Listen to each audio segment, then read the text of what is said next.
¿Estamos? Iniciamos la reunión de hoy preguntando en el tema de porque ya te la sabes, preguntando cómo debemos tomar las historias bíblicas, si solamente como historias bonitas, emocionantes, vibrantes, historias dignas de pertenecer a un libreto de una película, de una obra de teatro. ¿Cómo debemos tomar las historias bíblicas? Ya respondieron muy bien todos. Deben funcionar como ejemplo, tanto de lo que debemos hacer como de lo que no debemos hacer.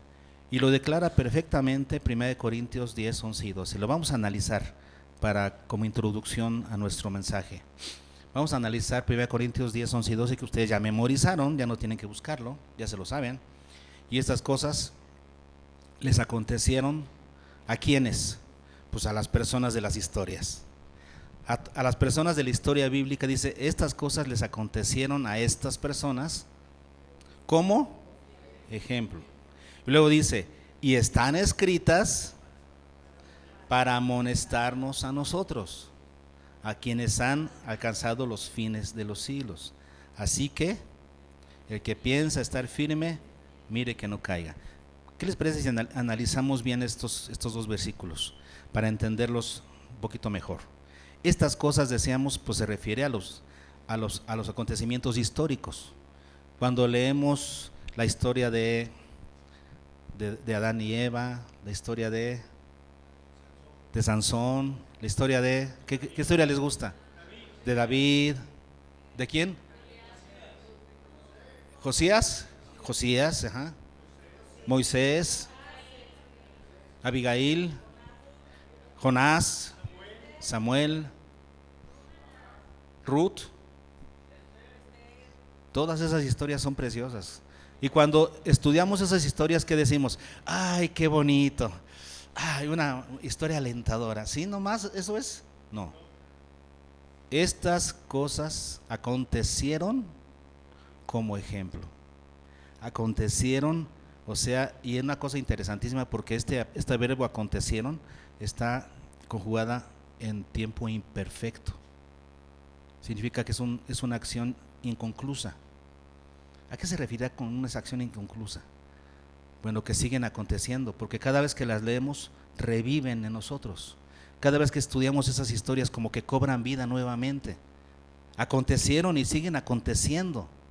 Así como los buenos ejemplos que tenemos en nuestra vida, ¿no? De nuestros padres, de nuestros familiares, de gente de la iglesia, son ejemplos que quedan vivos, que cada vez que los recuerdas, ahí están.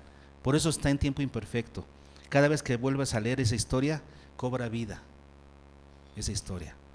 Y dice, esas cosas acontecieron como ejemplo. Esta palabra es la palabra tupos, que significa un patrón. Como cuando las personas que se dedican a hacer corte y confección, ¿no? ¿Qué usan? Un patrón para hacer todas las camisas iguales, todas las blusas iguales, se utiliza un patrón. Y ese es el significado de esta palabra. Estas cosas acontecieron como ejemplo, para dejarnos un patrón de comportamiento, bueno o malo, para que sepamos, no, esto es malo, pues si fue castigado por Dios, si Dios lo juzgó y lo castigó, pues es malo. Queda registrado ese acontecimiento como un patrón para nosotros. Esto sí le gusta a Dios, por eso premió a David, por eso tenemos que entender que estos son ejemplos, o sea, patrones para nosotros. ¿Está bien? Luego sigue diciendo, y están escritas. Estas historias entonces sucedieron como modelo y por eso están escritas. Fueron escritas, ¿para qué? Para amonestarnos. Esta palabra es muy interesante porque la palabra amonestarnos es la palabra noutesía, nou de mente. Significa, literalmente esa palabra significa poner en la mente. ¿Qué es amonestar? Es poner en tu mente algo, una información que te va a estar taladrando, que ya está ahí.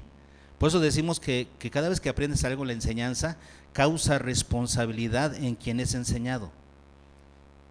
No tenías esa información, ok, pero ya la tienes. A partir de este momento eres responsable. La información causa responsabilidad. Y por eso dice aquí, para amonestarnos, para poner esa información en tu cabeza. ¿Para qué están esas historias bíblicas escritas?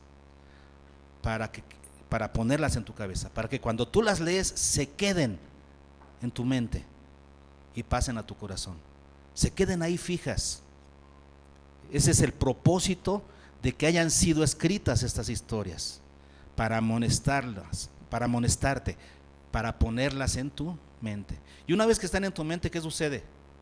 Como los versículos que estamos memorizando. Híjoles, lo recuerdas, y cuando vienes a hacer algo o va a pasar algo, tienes que tomar una decisión. ¿Qué sucede?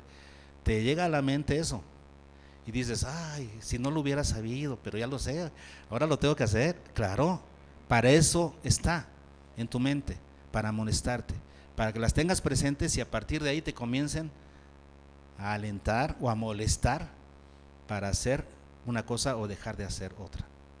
Ese es el propósito de que estén escritas, para que las estudies y se queden en tu mente. ¿Amonestar a quiénes? Dice aquí en la escritura, dice el apóstol Pablo, que fueron escritas para amonestarnos a nosotros. ¿Y quiénes son esos nosotros?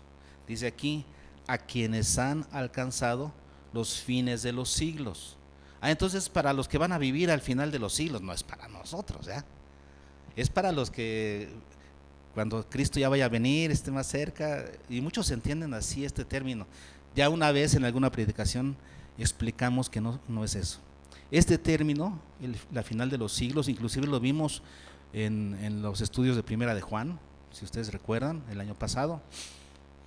Cuando la escritura habla de los fines de los siglos, se refiere al momento en el que viene Jesús, de ahí en adelante hasta antes de su venida. Cuando leamos los fines de los siglos, los fines de los tiempos, se refiere a que no a los tiempos antes de Cristo, cuando el evangelio era un misterio, cuando toda esta doctrina era un misterio, sino a partir de que Cristo viene y la da a conocer. ¿Y hasta cuándo? Hasta que Él vuelva a venir. Todo ese lapso de tiempo desde que Cristo vino y hasta que vuelva a venir se refiere a los fines de los siglos. Entonces, ¿para quién fueron escritas estas cosas? Para todos nosotros que estamos viviendo hoy en día, para la primera iglesia y para la iglesia actual también, fueron escritos para nosotros. ¿No le da gusto? Estas historias tienen dedicatoria. Ustedes han leído un libro y siempre el escritor dice, este libro lo dedico a mi esposa, a mis hijos, a mi etcétera, a mi padre, y siempre ponen dedicatoria. Bueno, piénselo así. Estas historias tienen dedicatoria. Fueron escritas para cada uno de nosotros. Apropiémonos de esas historias. Y luego sigue diciendo el siguiente versículo. Es como una exhortación. El que piensa estar firme, mire que no caiga. ¿A qué se refiere esto? Bueno, a que tomes todas esas enseñanzas para que no caigas. Si piensas realmente, has considerado en tu mente, yo quiero estar firme hasta la venida de mi Señor Jesucristo, ¿lo has pensado? El que piensa estar firme, si lo has pensado, entonces ¿qué sucede? Mire, tengo cuidado de que no caiga. Y la palabra caiga es la palabra pipto, que significa no descienda. Sí, porque ya vas avanzando en la vida cristiana y entonces con una mala decisión, entonces estás jugando la vida cristiana como si fuera serpientes y escaleras, ¿no? Te consagras a Dios y vas para arriba, y tomas una mala decisión y te vas hasta el 1 y a empezar otra vez a remar. No, así no avanzas. Y por eso dice el escritor sagrado, ¿cuántos de ustedes deberían ser ya maestros y siguen siendo niños que necesitan leche, debiendo ser maestros? Sí, porque andan jugando serpientes y escaleras. El que piensa estar firme, mire que no caiga. Y entonces, ¿cómo se complementa esta exhortación? ¿Qué es lo que nos está diciendo aquí el apóstol Pablo? Tomen estas enseñanzas, estas historias bíblicas, léanlas con cuidado, aprendan de ellas para que en la vida cristiana no tomen malas decisiones que los hagan estar descendiendo una y otra vez, cayendo una y otra vez. Si quieres estar firme, toma el ejemplo de estas enseñanzas. ¿Está bien? Es que cuando ustedes estudian cualquier historia bíblica del Antiguo Testamento, piensen en esto. Ya se saben este versículo, ¿verdad? Antes de leer la historia de que les gusta más, de Gedeón, de Jafé, de cualquier historia que más les guste, piensen en este versículo. A ver, estas cosas acontecieron como ejemplo y están escritas para amonestarme. Es que si quiero estar firme y no caer, debo tomar este ejemplo. Así tomen esto. El día de hoy, ¿qué vamos a hacer? Vamos a estudiar algunos ejemplos de la Biblia. En mi lectura devocional comencé a leer primero Samuel y tengo aquí 3 ejemplos que son importantes que los tomemos en cuenta. Son modelos para la familia. Padres, madres, deben tomar en cuenta esto. Y ustedes jóvenes que van a ser, que algún día van a ser papá o mamá, porque no digan, yo no me voy a casar, son los primeros que se casan, ¿eh? Así es que ni digan, no, se van a casar, y cuando lo hagan van a tener esto en su mente y corazón. Entonces vamos a estudiar estos modelos para la familia. Vamos a primero de Samuel.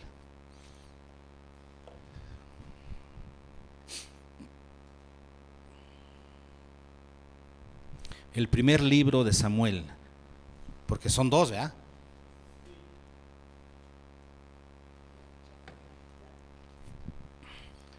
Y vamos a estudiar la vida de algunos, no toda la vida, ¿no? Algunos detalles de Ana. Y vamos a titularle Ana, una mujer con visión. O una madre, tendría que ser, una madre con visión para sus hijos. En 1 Samuel capítulo 1, vean cómo comienza la historia, versículos 1 al 10. Hubo un varón de Ramataim, de Sofim, del monte de Efraín, que se llamaba Elcana, hijo de Jeroam, hijo de Eliú, hijo de Tohu, hijo de Suf, Efrateo. Entonces, ¿ves la historia de quién? De Elcana. ¿Dónde vivía? ¿En qué ciudad? En Ramataim de Sofim. ¿Y dónde estaba? ¿En qué región estaba eso? En el monte de Efraín. Entonces vivía en la zona de Efraín. ¿Dónde estaba Efraín? Si ustedes han estudiado la historia o la geografía bíblica, recordarán que cuando las 12 tribus se pusieron, ¿verdad? Se encontraba en la zona sur, se encontraba Judá, se encontraba Benjamín, y arribita de Judá estaba Efraín, que era una tribu pequeña. Pegadita a Judá estaba Efraín. Eso quiere decir que eran vecinos de la zona de Judá, de Jerusalén, pero ellos eran de la región de Efraín, de la tribu de Efraín. Muy bien, dice que era efrateo.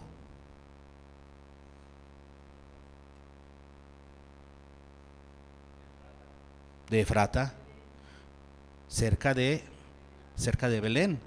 Era una zona cercana a Belén. Entonces él era originario de Efrata y después se fue a vivir a los montes de Efraín. ¿Está bien? Bueno, y tenía él 2 mujeres. El nombre de una era Ana y el de la otra Penina. Ahí está, para que si tienen una niña, le pongan nombre. Tomen ejemplo. Pónganle Penina. Y Penina tenía hijos, mas Ana no los tenía.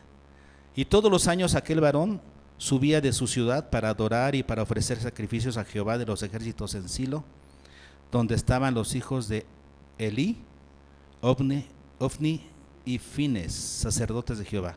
¿Quién era el sumo sacerdote? Elí. ¿En dónde adoraban?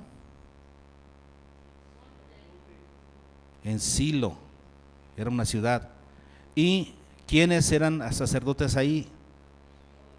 Ofni y Fines, hijos de Elí. Y cuando llegaba el día en que Elcana ofrecía sacrificio, daba a Penina su mujer, a todos sus hijos y a todas sus hijas, a cada una a cada uno su parte. Pero a Ana daba una parte escogida porque amaba a Ana, aunque Jehová no le había concedido tener hijos. Y su rival, Penina, la irritaba, enojándola y entristeciéndola porque Jehová no le había concedido tener hijos. Así hacía cada año cuando subía a la casa de Jehová, la irritaba así, por lo cual ella lloraba y no comía. Y Elcana su marido le dijo: Ana, ¿por qué lloras? ¿Por qué no comes? ¿Y por qué está afligido tu corazón? ¿No te soy yo mejor que 10 hijos? Y ella le dijo: no. No es cierto. No, eso es añadido, perdón. Ok. Y hasta ahí tenemos la historia, ¿no? En este momento, en el que uno de esos años en los que ellos subían a Silo porque ahí estaba el tabernáculo, para adorar a Jehová y traer sus ofrendas, sus primicias de sus cosechas, y entonces compartían con otros ahí y con los sacerdotes de lo que Dios les había bendecido. Él cada año subía a la fiesta. Y entonces, pero Ana, estando ahí, bueno, ¿qué hizo? Ella no podía tener hijos, ya vimos, ¿verdad? ¿Qué hizo Ana? Aquí vamos, ¿no?, al asunto. Este es el asunto interesante. Vean la visión de esta mujer, ¿ok? Versículo 9. Y se levantó Ana después que hubo comido y bebido en Silo, mientras el sacerdote Elí estaba sentado en una silla junto a un pilar del templo de Jehová. Y ella con amargura de alma oró a Jehová y lloró abundantemente. Ahora vean lo que sigue. E hizo voto, diciendo, ok, díganme primero qué es un voto. Una promesa que equivale a un compromiso, es un pacto. Ok, ¿de qué se compone ese voto, ese pacto? ¿De qué elementos se compone para que sea pacto? ¿Cuáles son los 3 elementos que componen un pacto con Dios? Hay una serie de promesas que se hacen de una parte a la otra o de ambas partes. En este caso es de Ana hacia Dios. Le hizo un voto, le prometió algo. Muy bien, segundo elemento de un pacto. Antes del término se debe sellar. En este caso no vemos que haya un sacrificio que lo hubiera sellado.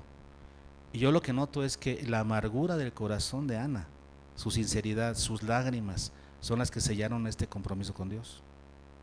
Compromiso sellado, Dios lo consideró así. Y número 3, que hubiera un término de ese pacto. Siempre se tenía que mencionar un término del pacto. El pacto podía terminar en cierto tiempo o al cumplirse algún acontecimiento. Debía tener ese cumplimiento. En este caso, ¿cuál era la promesa de Ana? Veamos lo que ella estaba prometiéndole a Dios, ¿sí? Este será el término de su pacto con Dios. Le dijo: Jehová de los ejércitos, si te dignares mirar a la aflicción de tu sierva, y te acordares de mí, y no te olvidares de tu sierva, sino que dieres a tu sierva un hijo varón, y no más, hasta le pidió específicamente el sexo, un hijo varón. Ahora notemos, no dice aquí, no hay una promesa bíblica que diga que siempre que le prometas a Dios hagas un voto con Él te va a cumplir lo que le... No siempre, porque a veces no pides bien y Él siempre hace lo que es correcto. En este caso lo que yo noto es que Dios mismo fue el que impulsó a Ana. Así como ahora en el Nuevo Testamento leemos que Dios es el que produce en nosotros el querer como nacer, así ha de haber sido con ella. Dios produjo en ella el querer como el hacer, porque después se lo cumplió. Pero le pidió un hijo varón. Entonces le dice: si tú me lo das, entonces yo te prometo esto. Entonces si tú no me lo das, no pasa nada, Señor. Si no me lo das, seguiré en aflicción, no hay problema, puedo seguir viviendo así, he vivido muchos años así, pero si me lo das, ahí te va mi voto. ¿Se dan cuenta?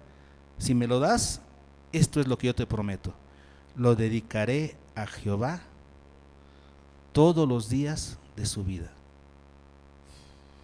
Una mujer con visión, una madre con visión. ¿Por qué decimos con visión? Con una visión buena. Cuando nace su hijo, ¿ustedes qué piensan? ¿Qué es lo que una mamá piensa cuando un hijo llega? Ya mi compañero, ya no voy a estar sola. Hay mamás que quieren hijos para que las mantengan. Este hijo es mi consuelo, y entonces cuando él crezca me va a mantener. ¿Esa es tu visión cuando tienes un hijo? O quiero que sea una persona exitosa, que gane mucho dinero, que se case y tenga una familia y que me dé nietos. ¿Para qué quieres hijos? Yo te pregunto, ¿para qué quieres hijos? La visión de Ana es impresionante. Ella dijo: Señor, lo dedicaré a ti todos los días de su vida. Y vean lo que sigue diciendo, porque no dice: y no pasará navaja sobre su cabeza. ¿A qué se refiere ahí Ana?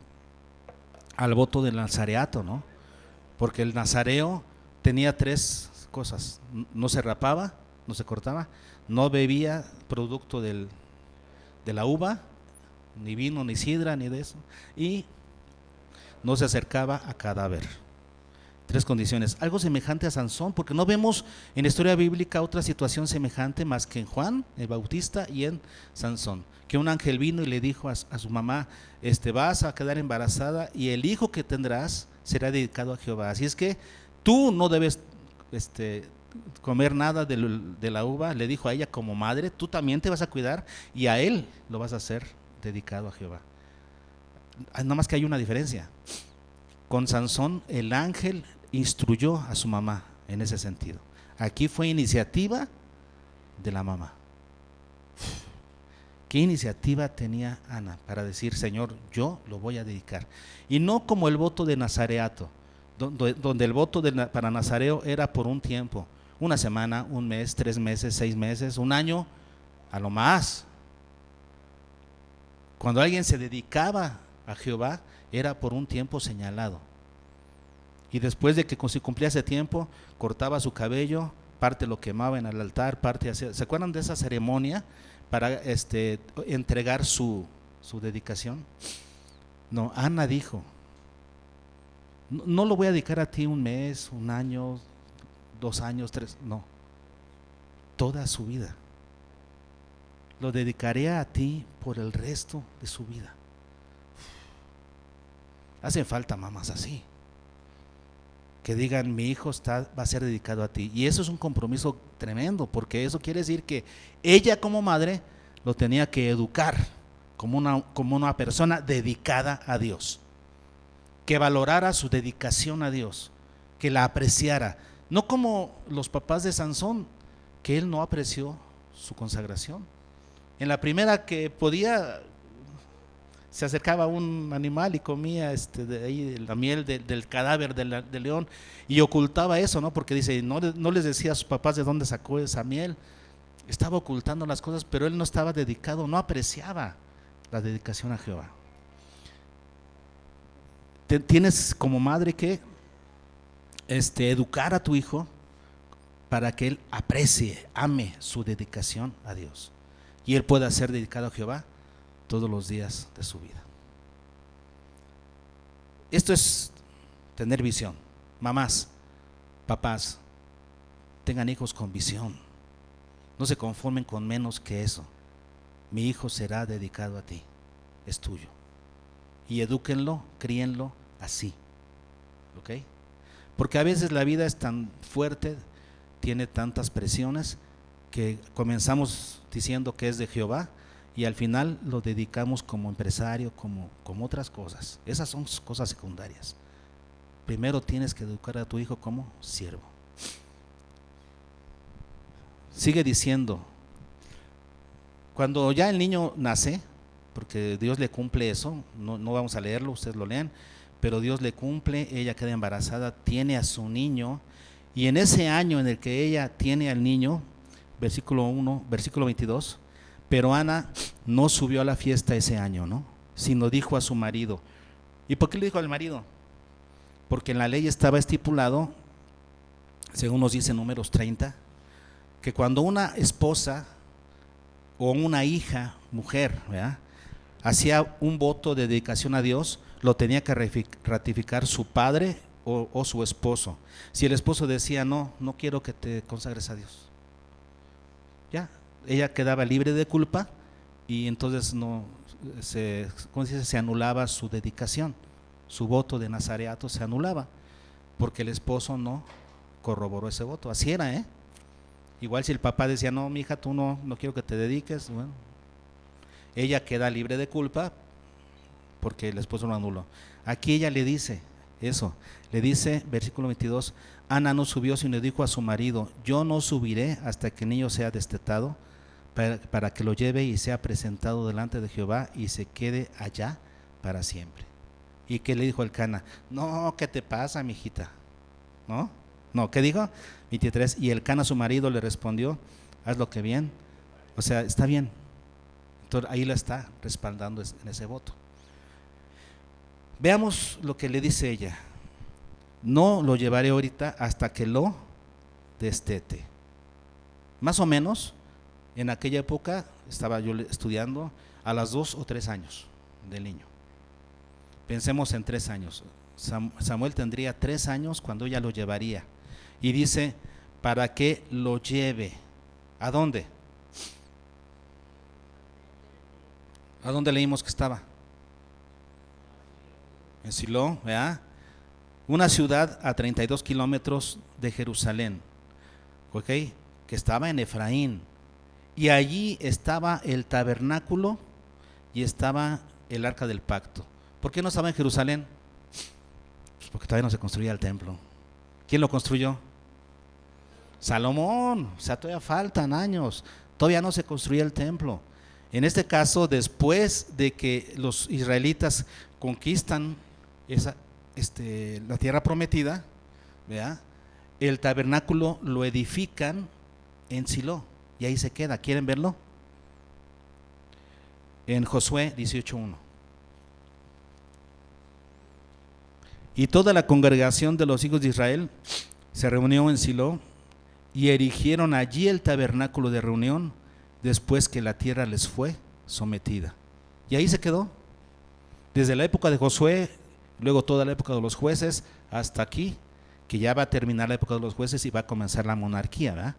Todos esos años donde estuvo erigido, se ha construido el tabernáculo de reunión, ese tabernáculo que Israel llevaba en el desierto, cuando ellos conquistan la tierra prometida, edifican arman ese tabernáculo en Silo, y ahí ponen el arca, y ahí se queda.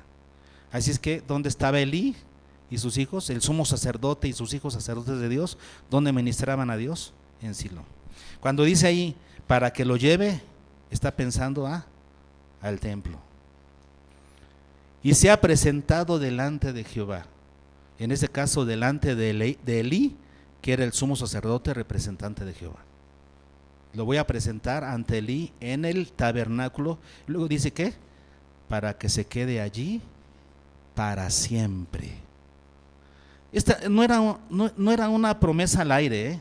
No era un voto tramposo como el que acostumbraban los israelitas, por ejemplo en la época de Jesús, que decían, es que con lo que yo pudiera ayudar a mis padres es corbán.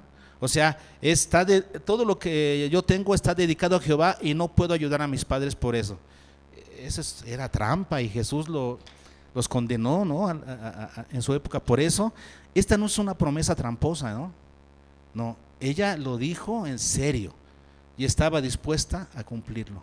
Cuando destete al niño, lo llevo ahí, lo presento ante Jehová y se va a quedar. A los 3 años se va a quedar a vivir con Elí. ¿Y saben qué hizo? Capítulo 1, versículo 24.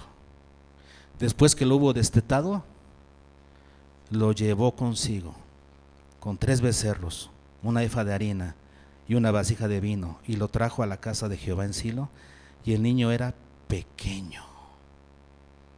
Y matando el becerro trajeron el niño a Elí, y ella dijo, oh Señor mío, vive tu alma, Señor mío, yo soy aquella mujer que estuvo aquí junto a ti orando a Jehová. Por este niño oraba y Jehová me dio lo que le pedí. Yo pues lo dedico también a Jehová. Todos los días que viva será de Jehová. Y adoró allí a Jehová. Eso es una mujer con visión. Capítulo 2, versículo 11. Y el Cana se volvió a su casa en Ramá, y el niño ministraba a Jehová delante del sacerdote Eli. ¿Dónde ministraba Samuel? Desde sus 3 años, en el tabernáculo de reunión. No había templo, en el tabernáculo, que es donde habitaba la presencia de Dios, donde estaba el arca del pacto. Y ustedes dirán, ¿y por qué? ¿Por qué pudo ministrar a Jehová si no era sacerdote? Bueno, lo que sucede es que sí tenía herencia sacerdotal. Si ustedes ven en 1 Crónicas 26, 1 Crónicas 6, vean lo que encontré. 1 Crónicas 6, y ahí están los descendientes de Leví. Los descendientes de Leví son Gersón, Coat y Merari, ¿verdad? Ok. Y en el versículo 22 está enlistando de los hijos de Coat. Y en el versículo 27 habla de Eliab, Jeroam y Elcana. ¿Quién era Elcana? Padre de Samuel. Y el versículo 28, los hijos de Samuel, el primogénito Basni y Abías. Eso quiere decir que Samuel tenía ascendencia sacerdotal. Por eso podía estar en el tabernáculo. De hecho, entonces Elcana vivía en Efraín, en la región de Efrata, pero él era de ascendencia coatita, o sea, era de Coat, descendiente de Leví, era un levita. Claro, los levitas, ¿dónde vivían? Acuérdense que los levitas no tenían heredad, entonces vivían, todas las tribus tenían que construir ciudades y darle ciudades a los levitas para que vivieran en todas esas ciudades. Así es que cuando leemos en Samuel capítulo 1, versículo 1, nos está diciendo dónde vivía, o tal vez también dónde nació, pero su ascendencia era levita. Entonces Samuel podía perfectamente bien ministrar en el templo. Y de hecho Samuel llegó a tener las 3 profesiones. Él era juez, fue el último juez de Israel. Después de él ya comenzó la monarquía. Juez como Jefté, como Sansón, como Gedeón. Él fue el último juez de Israel. Además fue sacerdote, ofrecía sacrificios. Por eso cuando Saúl presentó un sacrificio antes de la batalla, le dijo Samuel, locamente has hecho, tenías que haberme esperado. Él sí podía, Saúl no tenía por qué ofrecer sacrificios. Y además era profeta, porque Dios le hablaba y él le hablaba al pueblo. Samuel tuvo 3 oficios: juez, sacerdote y profeta. En una época en la que escaseaba la palabra, él fue profeta. En una época en la que el sacerdocio venía menos, y lo vamos a ver ahorita, él fue sacerdote. Y en una época en la que los jueces eran muy humanos, ¿no? Él fue un juez modelo. Además, él como juez unió a toda la nación. Todos los demás jueces eran locales, y Samuel unió a las 12 tribus y las juzgó. ¿Todo por qué? Por una madre que tuvo visión, que supo educar a su hijo como un hombre dedicado a Jehová todos los días de su vida. 1 Samuel capítulo 3, versículos 19 y 20 dice, como una terminación, y Samuel creció, y Jehová estaba con él, y no dejó caer a tierra ninguna de sus palabras. Jehová no dejó caer a tierra ninguna de las palabras de Samuel. Qué bárbaro, ¿verdad? Y Samuel creció, y Jehová estaba con él. Y el 20, y todo Israel, desde Dan hasta Beerseba, conoció que Samuel era fiel profeta de Jehová. Hasta ahí dejamos. ¿Todo por qué? Por una madre que tenía visión y que dijo, a este hijo lo voy a dedicar a Jehová todos los días de su vida. Padres, no se conformen con menos. ¿Ok? Otro ejemplo. Ahora vamos a hablar de Elí. ¿Y cómo vamos a titular la historia de Elí? Yo le puse como Elí, un padre débil. Un padre débil. Capítulo 2, versículo 12. Los hijos de Elí, que se llamaban ¿cómo?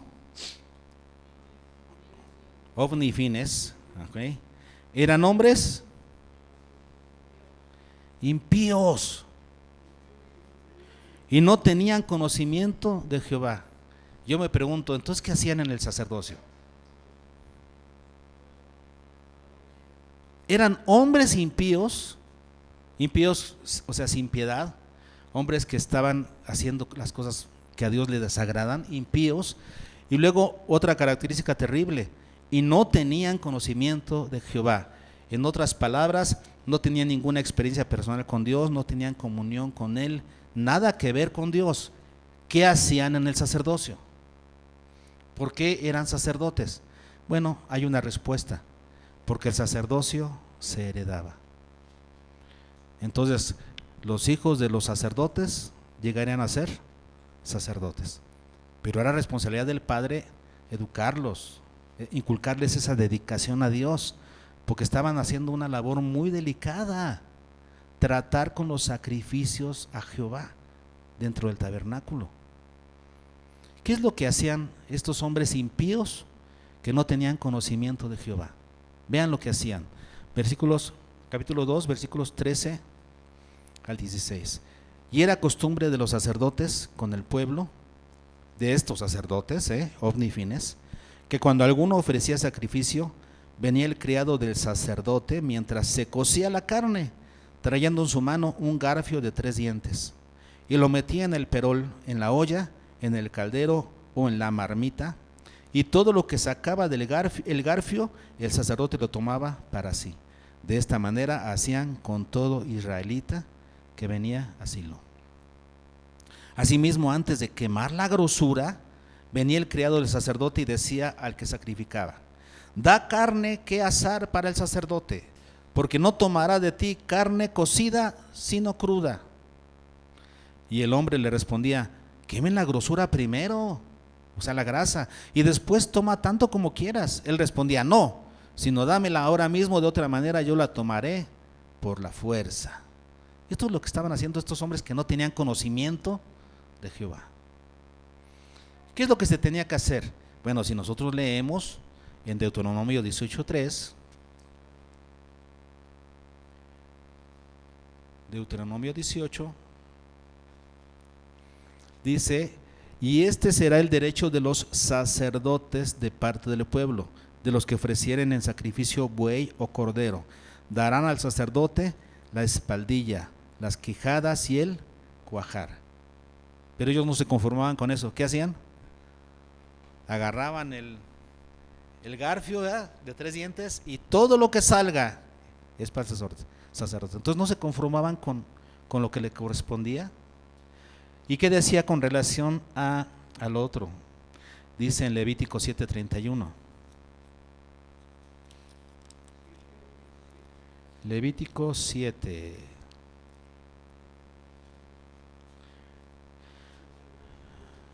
Y la grosura la hará arder el sacerdote en el altar, mas el pecho será de Aarón y de sus hijos. ¿Qué tienen que hacer? Quemar toda la grasa y después ya darla al sacerdote. ¿Pero qué hacían ellos? Querían la carne cruda con todo y la grasa. ¿Cuál era el resultado de este proceder de estos hombres? Bueno, dice el versículo 17: era pues muy grande delante de Jehová el pecado de los jóvenes, porque los hombres, ¿qué hacían? Menospreciaban las ofrendas de Jehová. ¿Cuáles ofrendas? Las de los animalitos que ellos traían para sacrificar.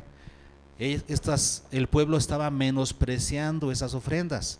En vez de darles el valor que tenían, el valor espiritual que tenían las ofrendas, ellos comenzaban a menospreciar esas ofrendas. Que dice aquí que era un pecado muy grave, muy delicado delante del Señor.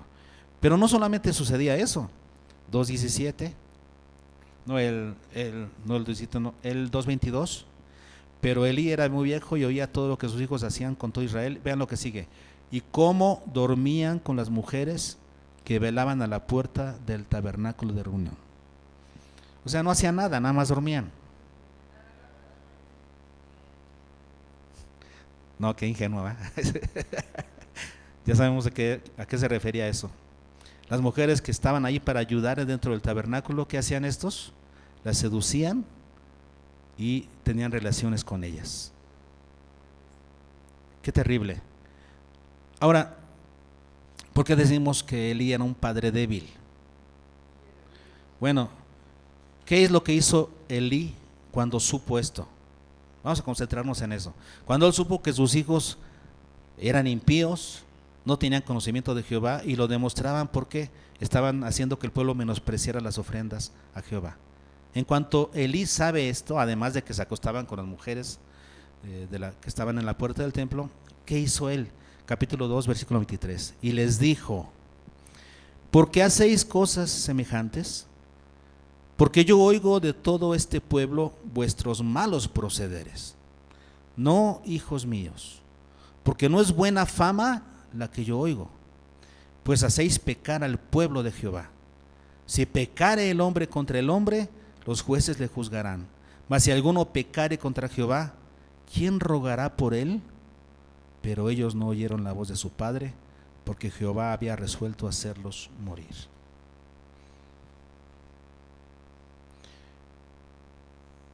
¿Qué hizo Elí? Sí los regañó, un leve regaño, sí les llamó la atención, sí les advirtió: están pecando contra Jehová. No más.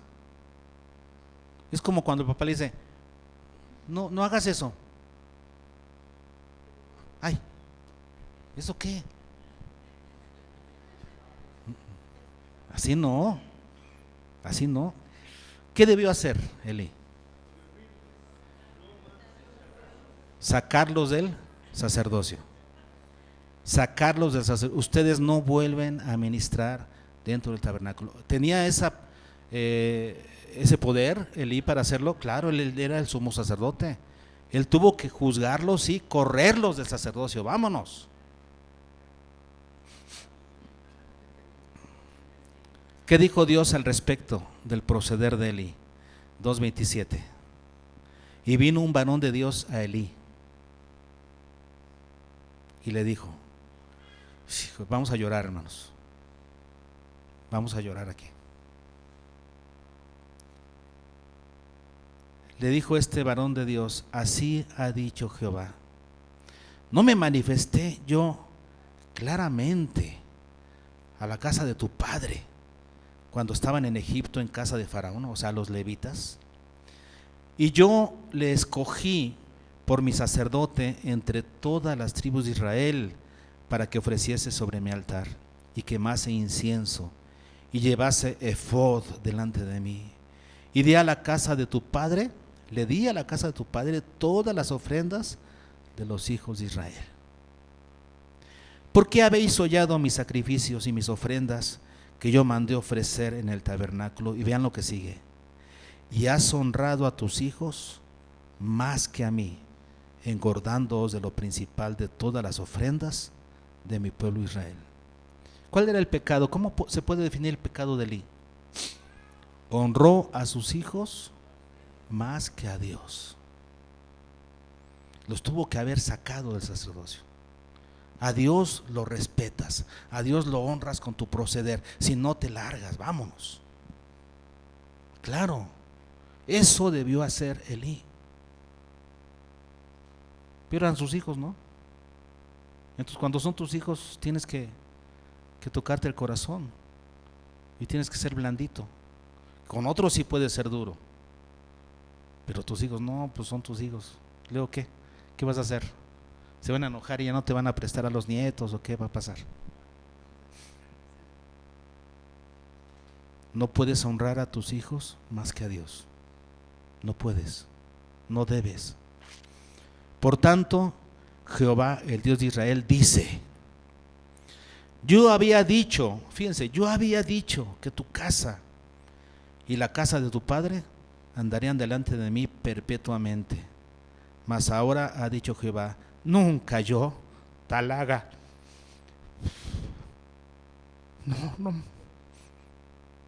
No les cala eso. Que Dios diga, yo tenía planes para ti, tenía planes para tu descendencia, eran planes maravillosos. Tu descendencia me iba a servir perpetuamente. Y que Dios diga, no, ahora ya no, nunca tal haga yo. Qué doloroso. Y el Señor sigue adelante y dice, porque yo honraré a los que me honran. Yo honraré a los que me honran. Y los que me desprecian serán tenidos en poco. Lo que no hizo Elí, destruyó a su familia, destruyó a su descendencia. Dios le había dicho a Samuel, cuando le habló a él en el 2:34, te será por señal esto que acontecerá a tus dos hijos, le dijo, bueno, no le dijo el profeta, ¿verdad? A Elí, tus dos hijos, Ofni y Fines, ambos morirán en un día. ¿Qué sucedió? 4:11. Y el arca de Dios fue tomada y muertos los dos hijos de Elí, Ofni y Fines, en el mismo día. Se cumplió la señal. Los hijos de Elí murieron en un solo día. Y no solo eso, sino que sus generaciones ya no trabajarían en el sacerdocio. Le dijo el Señor, me encargaré de que ninguno de tu generación permanezca en el sacerdocio perpetuamente. ¿Todo por qué? Por un padre débil. ¿Qué aprendimos? ¿Se acuerdan en un consejo de Proverbios de la semana pasada? Hay generación que hablaba de los hijos. Hay generación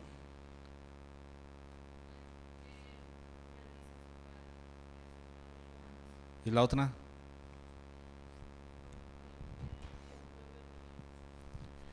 ¿Y la otra?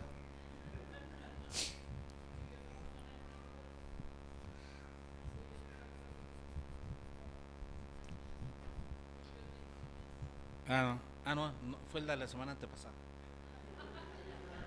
Cuando hablamos de que los padres que dejan a sus hijos sin reprensión, sin castigo. ¿Se acuerdan de eso? Que hablamos de la disciplina. Fue hace 15 días. Dice que los padres que dejan sin reprensión, dice, no dejes sin reprensión a tus hijos, no dejes sin disciplina a tus hijos. Bueno, eso es lo que hizo Elí. Dejó a sus hijos sin disciplina. La disciplina debe ser firme, debe ser fuerte. ¿Ok? Firme, fuerte.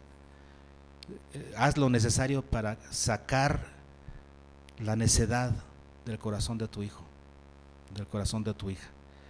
Fórmalo en los caminos del Señor. La debilidad no es buena. Ok.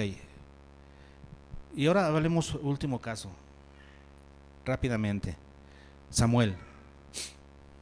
Ay, pero Samuel sí era un siervazo de Dios, tremendo siervo de Dios. Sí, muchas cosas, pero le falló algo. Le fallaron sus hijos. Samuel, un padre ausente, así le puse yo. Les voy a explicar por qué. Un padre ausente. Capítulo 8, versículo 1.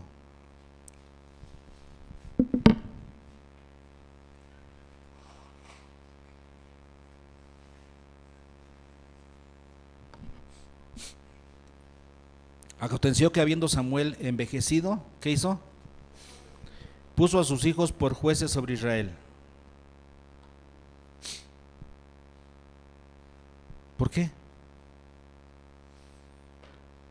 Ese trabajo, ese oficio, ese llamado de Dios, ¿era como el sacerdocio que se heredaba? No. Ser juez de Israel era un llamado. Y solamente tenemos un caso más de un juez que al morir dejó a sus hijos, que fue Gedeón. Dice que tuvo 70 hijos con muchas mujeres. Se cuidó de tenerle un hijo una mamá para cada hijo. Tuvo 70 hijos. Y uno de ellos era hijo de una mujer de Siquem que era extranjera. Cuando Gedeón muere, este hombre que se llamaba Abimelech, sí, ¿verdad? Le dijo al pueblo: oigan, no es mejor que gobierne una persona, o sea, yo, que 70, y además yo soy de ustedes, ¿verdad? Entonces los de Siquem apoyaron a Abimelech, y cuando él se proclamó rey a sí mismo, mató a sus 70 hermanos. ¿Sí se acuerdan de eso en el libro de los jueces? Pero Gedeón había permitido que sus 70 hijos gobernaran en Israel otra vez. ¿Por qué? ¿Quién le dijo que podía hacer eso? Los jueces eran llamados por Dios para una liberación, para reformas, hacer reformas en Israel, y ya no era necesario que pusieran a los hijos, no estaba estipulado que sus hijos también serían jueces. Como tú fuiste juez, ellos eran jueces. ¿Quién dijo? No hay ninguna indicación para ello. Y aquí Samuel dice que puso a sus hijos por jueces. Ahora, lo peor de todo, ¿los puso para qué? ¿Por qué los puso? Por cumplir solamente, decirles: pues les voy a dar un puesto, tengo cómo ayudarles, los pongo ahí, pero sin vigilar su carácter. Los pone en un puesto elevado, en un puesto de compromiso, sin vigilar su carácter. ¿Acaso no los conocía? ¿Qué es lo que hacían ellos? 8:3. Pero no anduvieron los hijos por los caminos de su padre, antes se volvieron tras la avaricia, dejándose sobornar y pervirtiendo el derecho. ¿Qué significa esto? No estaban preparados para esta responsabilidad. ¿Qué hizo Samuel? Los puso solamente como diciendo: como soy rico, les doy la empresa. Como tenemos una empresa, ustedes van a ser los empresarios que siguen. Así nomás. ¿Saben cuántas empresas han fracasado por eso? Cuando la siguiente generación toma posesión, la empresa se acaba, los hijos se pelean y terminan acabándose la empresa. No les costó. Y si no sucede en la segunda, sucede en la tercera generación, pero siempre sucede. Esto es muy normal. No lo trabajaron. Y los papás, por estar tan ocupados cuidando su empresa, no entrenaron con carácter, no educaron a sus hijos para tomar esa responsabilidad. Samuel los pone por jueces de Israel, y ellos muestran que no tienen carácter. No anduvieron en los caminos de su padre. ¿Eso qué quiere decir? Samuel no los pudo influir.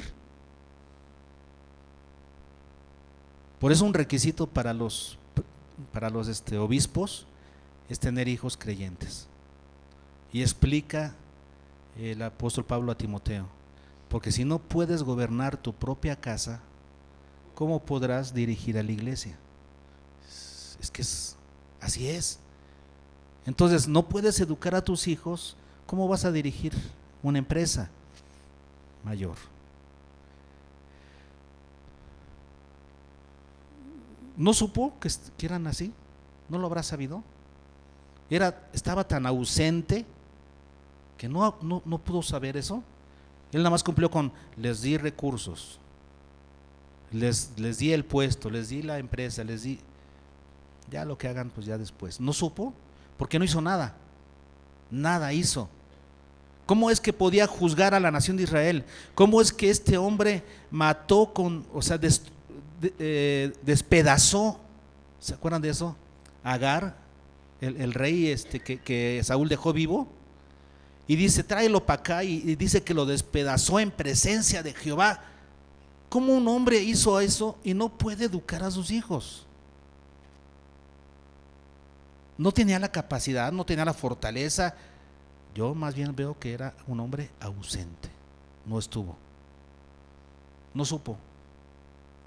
Y cuando ya puso a Saúl como rey, le dio un discurso al pueblo y les dijo: ahí está el rey que ustedes pidieron, ahí está.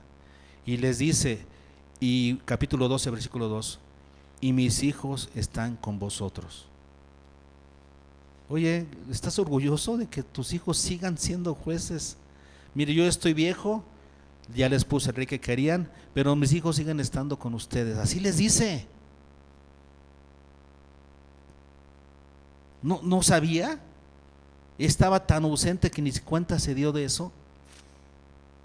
Le dice al pueblo en el versículo 3 al 5: quiero que ustedes me digan si alguna vez tomé la vaca de alguno de ustedes, el burro de ustedes, si alguna vez les pedí soborno, si alguna vez fui deshonesto con ustedes. Quiero que me lo digan. Y nadie, tú no, Samuel, tus hijos sí, tú no. No mencionó a sus hijos, nada más dijo: quiero que me digan aquí si yo he hecho eso. Tú no, pero tus hijos sí. Es como con Nayib Bukele cuando estaba tomando posesión y en una junta ahí estaban todos sus colaboradores de gobierno. Él es el presidente de El Salvador y estaba ahí el encargado de la justicia, no me acuerdo cómo se llama, y le dijo: le voy a decir aquí enfrente de todos estos, dice, que a todos nos investigue, y si encuentra que alguno está haciendo cohecho o algún fraude, lo meta a la cárcel, porque yo no quiero pasar a la historia como un hombre que él fue honesto, pero sus colaboradores no. Yo y los que trabajan conmigo vamos a ser honestos. Samuel no lo hizo. Él nada más le dijo al pueblo: díganme si yo le robé a alguien. No, Samuel, no. Pero tus hijos sí. Y no has hecho nada. Y todavía tienes el descaro de decir: y mis hijos están con ustedes. No, pues con esos hijos, ¿para qué queremos? No, por eso pedimos rey. Al ver a tus hijos, dijimos: queremos un rey, porque no queremos que nos gobiernen gente como esta. ¿Sí se acuerdan que esa fue la razón por la que el pueblo pidió rey? Ellos fueron la razón. ¿Qué fue de ellos? No se dice nada. Simplemente fueron borrados del mapa, quedaron en el olvido. Eso sí, dejaron de gobernar, porque por causa de ellos se puso rey. ¿Ustedes creen que Saúl los consideró para ponerlos dentro de su gabinete? Simplemente desaparecieron del mapa. Te debe importar tanto el fin como el proceso, justamente porque una cosa lleva a la otra. Si tú cuidas el proceso, el fin va a ser el correcto. Tus hijos no crecerán siendo buenas personas automáticamente. ¿Tú crees que va a pasar eso? ¿Tus hijos serán buenas personas, buenos ciudadanos, buenos cristianos, así automáticamente? ¿O porque los traes a la iglesia? No, los hijos se forman. ¿Y quién los forma? Los padres. En el roce contigo. El rostro del hombre afila el rostro de otro hombre. El carácter se forma en el trato uno con otro. Debes tratar a tus hijos persona a persona. Y si no estás, si puede más las labores, si puede más el trabajo, el negocio, y no estás con tus hijos, no los estás formando, no estás formando su carácter. Estás siendo un padre ausente, que lo único que quiere es que sus hijos tengan trabajo, que ganen dinero, no importa si lo hacen de una manera correcta o incorrecta. Ya les di recursos y ya, ahí los pongo. Pero no estás para ellos, no estás para formarlos. No se trata de eso. No les des recursos, no los dejes al abandono. No los des recursos para dejarlos al abandono, no. Debes estar. Forma a tus hijos. No, pero la vida está muy difícil. Tengo que trabajar duro y tener 2, 3 empleos y así no puedo estar. Pues no te metas en tantas broncas. ¿Para qué tienes tantas televisiones? ¿Para qué quieres el carro del año? ¿Para qué quieres un celular nuevo? ¿Para qué? ¿No es más importante tu hijo que un celular nuevo, que un carro del año, que una casa nueva? ¿No es mejor estar con tu hijo? No necesitas ganar tanto. Con lo que ganas está bien. Come frijoles y ya. No comas carne todos los días. Es más importante tu hijo, tu hija, que estés con ellos. Eso es más importante que tener recursos. No seamos como Samuel, un padre ausente. Bueno, ahí le dejamos 3 ejemplos. ¿Para qué están puestos esos ejemplos? Como modelos, como ejemplo, como patrones. ¿Y para qué están escritos? Para amonestarnos. ¿Ya se les quedó en la mente esto? ¿Sí? Para que se queden en tu mente estos ejemplos y puedas hacer lo correcto. No imite los malos ejemplos, imita los buenos. ¿Sí? Para eso están estas historias en la palabra.